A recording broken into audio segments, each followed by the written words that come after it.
Сәлеметсіздер ме, құрметті студенттер? Мен Мукушева Айгүл Бакуайқызы, қазақ тілі мен әдебиеті пәнінің оқытушысы. Сабақ тақырыбы Ораза ақын Асқар шеттеп жүрген бауырларға өлеңі. Құрметті студенттер, сабағымызды бастамас бұрын мен сіздерге ой шақыру мақсатында келесі мақал-мәтелдерді ұсынамын. Мақал-мәтелдердің алғашқы бөлігі берілген, сіздер оларды жалғастыруларыңыз керек. Бірінші, туған елде ел болмас, жалғасы, туған жерде жер болмас. Ит тойған жеріне, ер туған жеріне. Кісі елінде сұлтан болғанша, өз елінде ұлтан бол. Аққу көлін аңсайды, адам туған жерін аңсайды. Отансыз адам, ормансыз бұлбұл.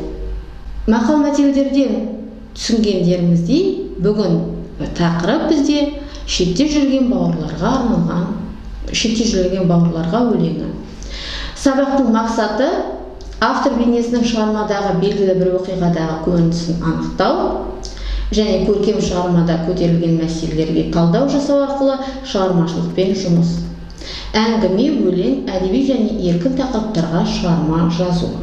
Алдымен Ораза ақын Асқармен танысайық.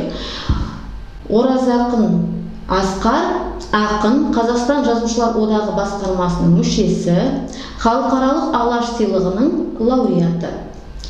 Енді Ораза ақын Асқардың қысқаша өмірбаянына тоқталатын болсақ, бұл кісі 1935 жылы 16 мамырда Қытай Халық Республикасы Шығыс Түркістан өлкесінің Іле аймағында дүниеге келген.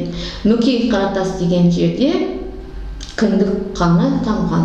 Бастауыш білімді Сарбұлақ мектебінде алып, Құлжа қаласындағы білім жұрттық деп аталатын гимназияда оқыған. 1951 жылы Үрімші қаласында ашылған Ұлттар институтының тіл және әдебиет факультетіне түсіп, оның екінші курсын аяқтағаннан кейін Шыңжаң газеті редакциясына қызметке тұрды. 1955 жылы ақын Қазақстанға көшіп келіп, 1961 жылы Қазақ мемлекеттік университетінің филология факультетін бітіріп шығады. 1955 жылы жарық көрген Қос жүрек атты жас ақындардың ұжымдық жинағына өлеңдері енген. Ақынның Тұңғыш, Мейірім, Күнгей, Лейла, Көкорай, Балқарағай, Сәулет, Таудай бол, Бел жайлау, Өркеш, Кермсал, Бар көрнеу, Орбұлақ, Тәуелсіздік тартулары атты жинақтары жарық көрген. Ораза ақын Асқар сондай-ақ танымал Мұқағали танушы болып табылады. Ол ақынның цензураға байланысты шықпай қалған көптеген шығармаларын тауып, олардың жарық көруіне еңбек еткен.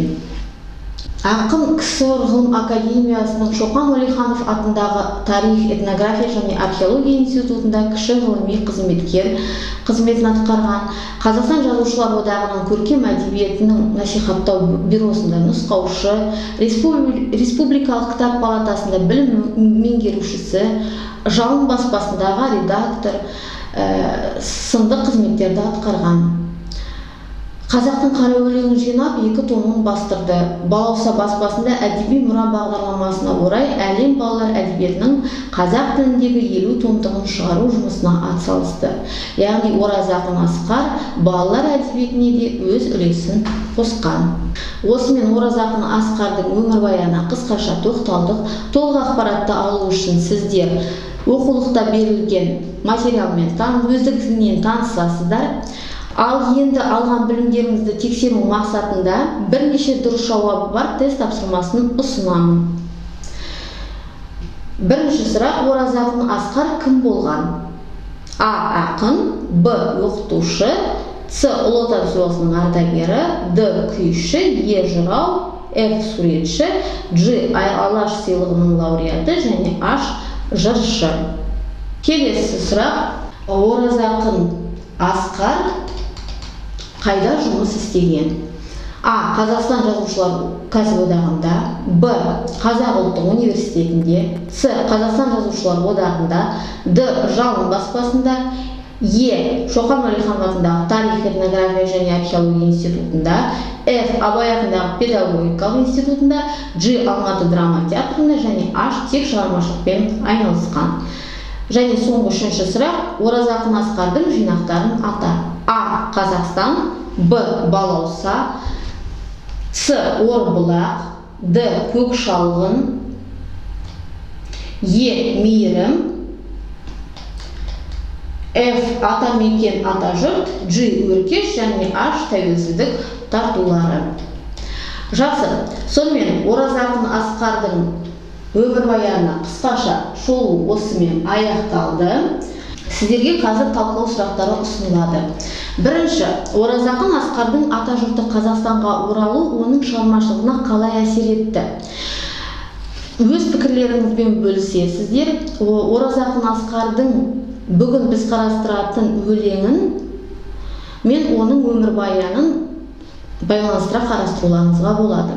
Сондай-ақ, қазақтар шетелге қандай себептермен кеткен, олардың атамекеннен ажырап шетелге қоныс аударуына себеп болған қандай тарихи оқиғаларды білесіңдер. Мәселен, Оразақын Асқардың әкесінің Қазақстаннан кетуіне аштық себеп болған. Сондай тағы қандай тарихи оқиғаларды білесіздер?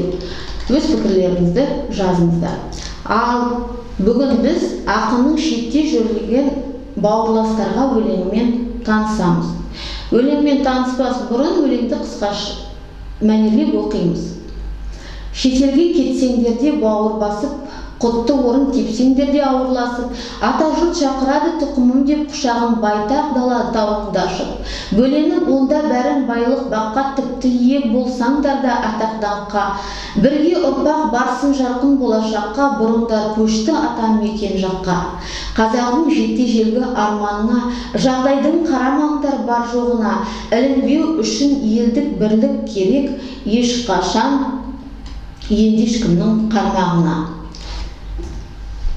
Уақытша көрсеңдер де қиыншылық мың артық күн кешуден қорқып бұғып, қожабап өз жеріңде өз еліңе не жетсін тер төгуге соны ұғып, астында өз аспаның, өз туының, өз ауа нәрім жұтып өз суының, қандаштар қапы қалма орны бөлек күнде өз әнұраныңмен ойнанудың. Мәңгие сәттерін көп елге өтетін, озбыр жоқ сыбағаңнан кемдететін, бәріміз ұйымдасып көркейтейік қазақтың бейбіт дербес мемлекетін.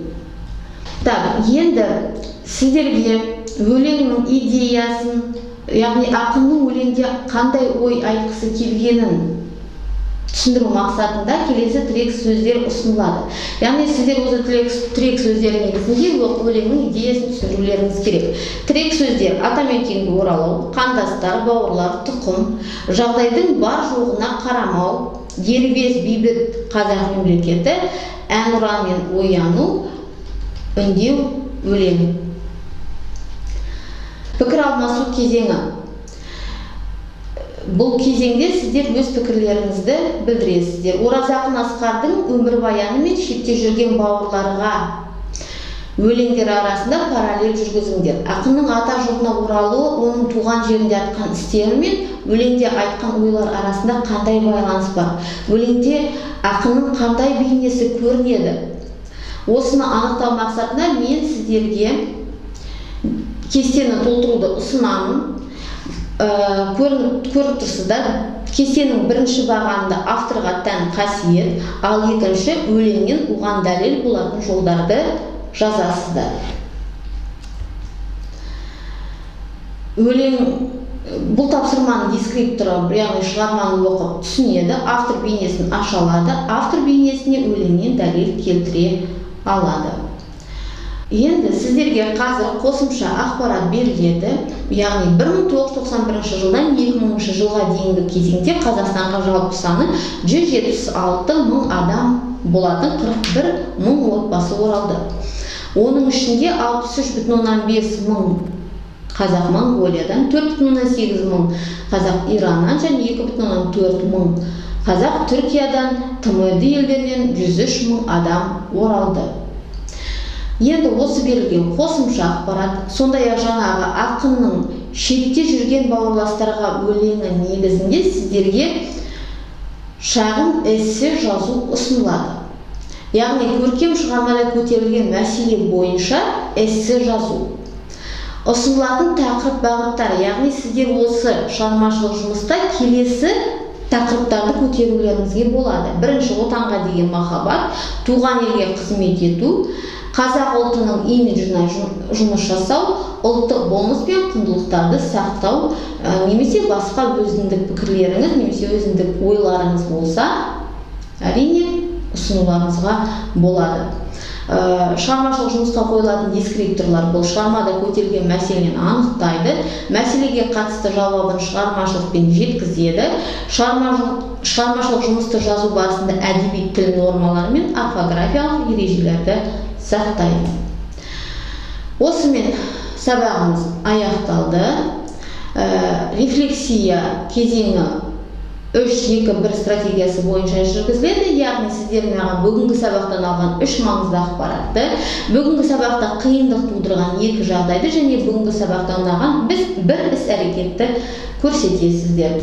Оразақын Асқардың өмірі мен шығармашылығына арналған келесі әдебиеттерді өздігінен қарастыруды ұсынамын. Келбет бағдарламасының Оразақын Асқарға арналған бөлімі берілген сілтеме бойынша сіздер YouTube-тан таба аласыздар.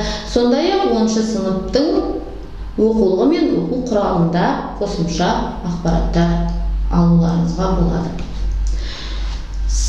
Үйге берілетін тапсырма Оразақын Асқардың шетте жүрген бауырластарға өлеңінен үзінді жаттау.